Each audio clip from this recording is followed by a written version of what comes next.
Hai teman-teman sekalian, gimana kabarnya? Mimin berharap teman-teman yang menonton video ini dalam keadaan sehat. Dan pada episode kali ini, Anulus Story akan membawakan alur cerita dari serial anime yang berjudul Kaiju nomor 8 episode ketiga. Dan tak usah berlama-lama lagi, kita langsung saja ke alur ceritanya. Tapi sebelum itu, Mimin minta untuk subscribe dan dukung channel ini, agar Mimin selalu semangat menceritakan alur cerita anime yang menarik untuk kalian tonton.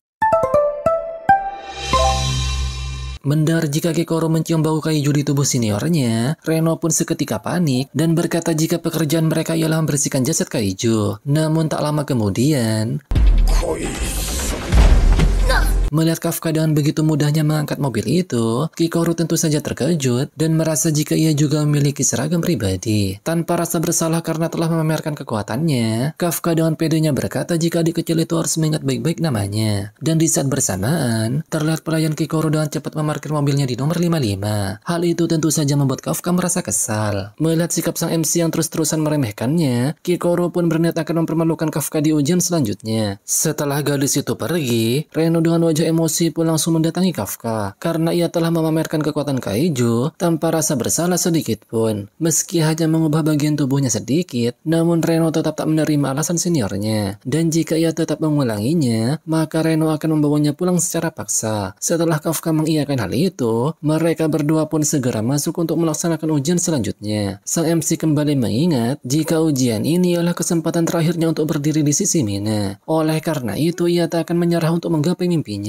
Diketahui jika ujian seleksi tahap kedua akan dibagi menjadi tes fisik dan tes kualifikasi. Karena tes kualifikasi adalah tes menilai kemampuan yang tak bisa dikendalikan. Oleh karena itu, sang MC harus mendapatkan nilai bagus di tes fisik. Namun sayangnya saat tes fisik dilakukan, Kafka malah kesulitan mengejar peserta yang lain. Meski sering latihan fisik dan pekerjaannya setiap hari sangat melelahkan, namun entah mengapa hal itu sama sekali tak membuat Kafka melewati ujian ini dengan mudah. Diketahui jika ujian tahun lalu, Kafka mendapat peringkat menengah di tes fisik. Namun sekarang ia sangat kesulitan menjalani tes ini. Ia pun sadar jika hal ini terjadi karena stamina seseorang akan melemah setelah umur 30 tahun. Sang MC pun sempat berpikir akan menggunakan kekuatan kaijunya untuk melampaui semua orang sekaligus. Namun sayangnya ia tak melakukan hal itu, yang membuatnya mendapatkan peringkat ke-219 dari 225 peserta. Hal itu pun membuat Kikoro yang berperingkat 5 di tes fisik langsung menghampirinya. Dan tentu saja ia datang untuk menertawakan Kafka. Mengingat perkataannya dengan Kikoro, Kafka pun frustasi dan memintanya untuk melupakan ucapan itu. Setelah gadis itu pergi, Reno pun berkata jika ia sangat tenang karena Kafka benar-benar tak menggunakan kekuatan kaijunya. Dan ternyata Kafka tak melakukan hal itu karena semua orang sudah berusaha keras dan Kafka berpikir akan sangat licik jika ia sampai menggunakan kekuatan kaijunya. Melihat sang MC yang kembali panik, Reno pun berkata jika ada penyebab lain yang membuat ia berada di peringkat terbawah. Namun sebelum dilanjutkan, scene kemudian berpindah ke Shiromina. Di sana terlihat wakil kapten divisi ketiga bernama Hoshina Soshiro memberikan laporan perihal data peserta pada ujian kali ini. Meski banyak kandidat yang menarik, namun Soshiro merasa jika kaptennya itu tak akan tertarik. Tapi saat melihat wajah Kafka di daftar peserta, Mina pun langsung meminta Soshiro untuk melanjutkan laporannya. Soshiro pun langsung berkata jika ada banyak kandidat yang layak diperhitungkan. Bersamaan dengan itu, terlihat Reno juga mengatakan hal yang serupa. Kandidat yang pertama ialah Izuma Haruhichi. Ia adalah lulusan terbaik dari Universitas Netralisasi Tokyo. Selanjutnya Furuhashi Iharu. Ia juga lulusan terbaik sekaligus berbakat dari kampus teknik netralisasi Hachioji. Dan yang ketiga ialah anggota angkatan darat bela diri Jepang bernama Kaguragi Aoi. Ia telah meninggalkan masa depannya di angkatan darat bela diri Jepang agar bisa ditugaskan menjadi anggota pasukan pertahanan. Tak hanya mereka, bahkan ada banyak peserta yang menjanjikan dibandingkan tahun-tahun sebelumnya. Dan sosok paling hebat di antara mereka ialah Shinomiya Kikoro, gadis berusia 16 tahun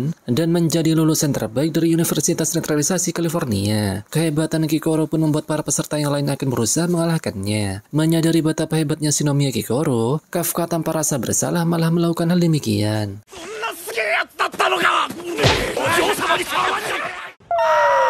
Melihat Kafka yang kembali mempermalukan dirinya sendiri, Kikoro pun nampak senang dibuatnya. Meski akan membalas perbuatan gadis itu suatu saat nanti, namun Kafka sadar jika ia sudah diambang eliminasi. Mendengar hal itu, Reno langsung mengulurkan tangannya, sembari berkata jika ia masih mempunyai harapan. Dan selama 2 tahun ini, tes kualifikasi yang diujikan ialah penanganan jasad kaiju. Reno meyakinkan jika tes selanjutnya tak hanya meliputi pengetahuan, koordinasi, atau mengalahkannya saja. Oleh karena itu, ia milih kerja sambilan di bagian pembedahan kaiju. Dan pada akhirnya mereka pun mulai bersemangat untuk menghadapi ujian selanjutnya. Setelah itu, terlihat para peserta berada di tempat latihan kedua. Dan wakil kapten divisi ketiga yang bernama Soshiro akan menjadi penguji mereka kali ini. Diketahui jika tes kedua akan diadakan di tempat latihan ini. Setelah membuka gerbangnya, terlihat Kafka menginginkan jika ujian selanjutnya ialah melakukan bedah terhadap kaiju. Namun sayangnya, mereka malah disuruh menetralkan ancaman kaiju yang ada di tempat itu. Mendengar perkataan Soshiro barusan, tentu saja Kafka dan Reno nampak terkejut karena ujiannya tak seperti yang mereka harapkan. Dan secara tiba-tiba,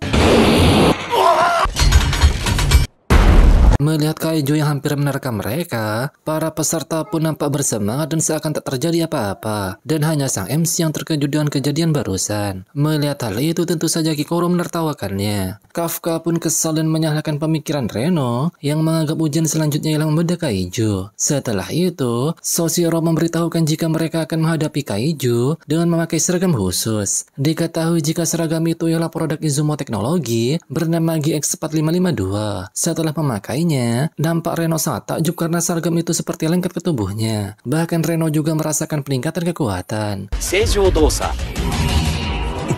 Dan ternyata, seragam itu merupakan seragam anti kaiju dari pasukan pertahanan. Benda itu juga terbuat dari jaringan kaiju dan dapat meningkatkan kemampuan tempur penggunanya. Dan produk dari Izumo Teknologi tersebut ialah perlengkapan paling efektif untuk melawan kaiju. Setelah itu, teknisi divisi ketiga bernama Konogi Konomi memberitahukan jika ia akan mengukur kekuatan tempur yang dikeluarkan oleh seragam tersebut. Mulai dari Ichikawa Reno yang pelepasan kekuatan tempurnya 8%, Izumo Haruichi 18%, Kaguragi Aoi 15%, dan Furuhashi Iharu 14%. Diketahui jika kekuatan tempur yang dilepas barusan menunjukkan sebesar apa kemampuan yang dikeluarkan oleh seragam itu. Soshiro pun merasa jika tahun ini adalah tahun dengan perolehan nilai pelepasan tertinggi. Namun hal mengejutkan tak sampai di situ, karena Shinomiya Kikoro mendapatkan pelepasan kekuatan tempur sampai di angka 46%. Soshiro pun terkejut dan merasa jika ia sudah masuk di kriteria level ketua tim. Melihat Reno yang pesimis, Soshiro pun menenangkannya, karena angka 8% di awal itu sudah sangat bagus. Bahkan angka 0% saja sudah termasuk lolos untuk di tahap ini. Terlebih lagi, ia belum pernah melihat ada orang yang tingkatannya sampai 0%. Namun secara tiba-tiba,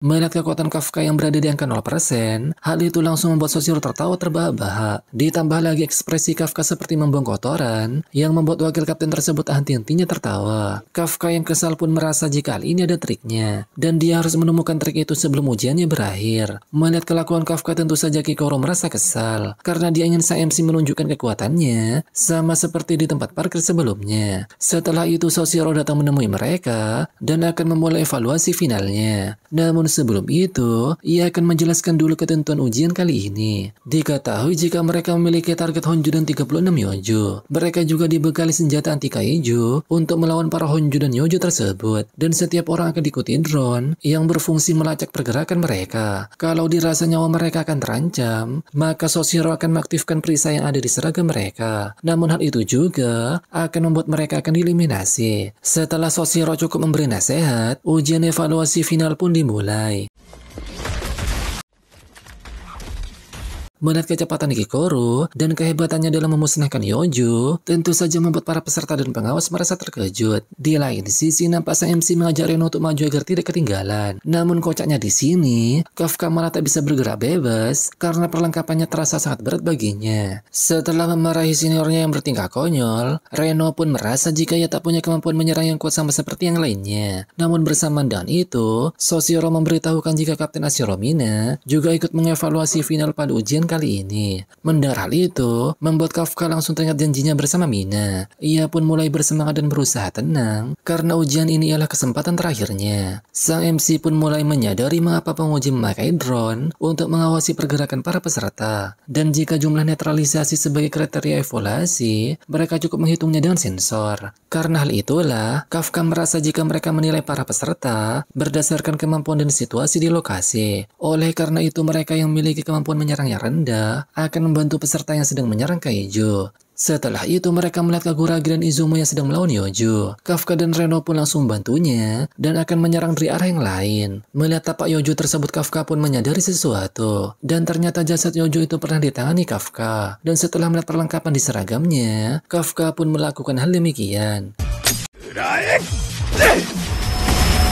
Dan ternyata Kafka melemparkan granat pelumpuh. Sang MC lalu memberitahukan jika Yojo itu memiliki penglihatan yang buruk, dan sebagai gantinya ia memiliki pendengaran sensitif. Dan jika ia diganggu pendengarannya, maka mereka hanya tinggal menembaknya saja. Setelah itu Kafka pun meminta Kaguragi dan Izumo untuk menembak bagian perutnya, karena tempat itu lebih lemah dari bagian yang lainnya. Dan sesaat kemudian hal mengejutkan pun terjadi. Mengetahui nasihat Kafka sangat efektif, Izumo pun langsung mengapresiasinya. Bahkan Soshiro nampak terkesan dengan strategi Kafka barusan. Setelah pergi dari sana, Kafka lalu memberitahukan jika kaiju yang pernah ia tangani sangatlah banyak. Dan sang MC tahu persis organ-organ dari para kaiju tersebut. Setelah strateginya berhasil, Kafka pun yakin jika ia bisa melewati ujian ini meski tak menggunakan kekuatan kaijunya. Namun sesaat kemudian, para pengawas pun mengetahui jika Kafka telah terluka. Karena Yojo itu kembali mendekat, mereka pun bersiap untuk mengeluarkan perisai milik Kafka. Kafka yang mengetahui jika mereka akan mengaktifkan perisainya pun apa khawatir, karena ia akan langsung dieliminasi. Oleh karena itu ia berusaha berdiri, terlebih lagi Mina sedang melihatnya. Dan Kafka juga tak ingin dia melihat kondisinya yang memalukan seperti ini. Melihat Yojo yang akan memangsa Kafka, Konomi pun akan mengaktifkan perisai di seragam milik sang MC. Bersama dengan itu, nampak Soshiro merasa jika dugaannya benar, jika Kafka akan menjadi orang pertama yang tereliminasi. Namun sesaat kemudian, beruntung di saat bersamaan Kikoru datang menyelamatkannya. Gadis itu juga berkata jika ia tak akan membiarkannya mundur begitu saja. Di saat Kafka akan berterima kasih, Kikoru dengan pedenya akan menghabisi semua kaiju dengan sempurna. Sebelum pergi ia pun tak lupa mengejek Kafka, hingga membuat sang MC merasa kesal dibuatnya. Melihat Kikoru yang akan kembali beraksi, Iharu pun akan mendahuluinya. Namun sayangnya Kikoru lagi-lagi berhasil mengalahkan Yojo dengan mudahnya. Ia pun merasa heran mengapa gadis itu bisa sangat kuat. Melihat para peserta yang lain, Kafka pun juga akan bersaing untuk mengalahkan para Yojo. Namun sayangnya kaki sang MC patah hingga membuatnya tak bisa berdiri. Melihat keadaan Kafka, Soshiro pun memberitahukan jika sang MC mengalami patah tulang yang sangat parah dan kemungkinan ia juga mengalami luka di organ dalam. Mendengar hal itu, tentu saja Kafka tak ingin menyerah begitu saja. Namun saat mengingat kekuatan tempurnya, ia pun menyadari jika orang yang bisa berdiri di samping Mina ialah mereka yang memiliki bakat hebat. Soshiro lalu menyarankan Kafka untuk mundur karena meski ada perisai, namun hal itu tak sepenuhnya bisa melindunginya dengan aman. Namun Kafka bersikeras jika ia tak akan mundur begitu saja, karena yang berhak menentukan untuk menyerah atau tidak hanyalah dirinya sendiri. Meski mengetahui jika dirinya ialah orang yang sangat konyol, namun sang MC memutuskan untuk mempertaruhkan semuanya untuk mengajarnya lagi. Dan sesaat kemudian, nah itu dia alur cerita episode ketiga dari anime Kaiju nomor 8. Annual Story akan menceritakan episode keempat minggu depan, karena anime ini merupakan anime terbaru yang rilis setiap minggu. Dan sampai jumpa di alur cerita selanjutnya, dan terima kasih sudah menonton. Bye-bye.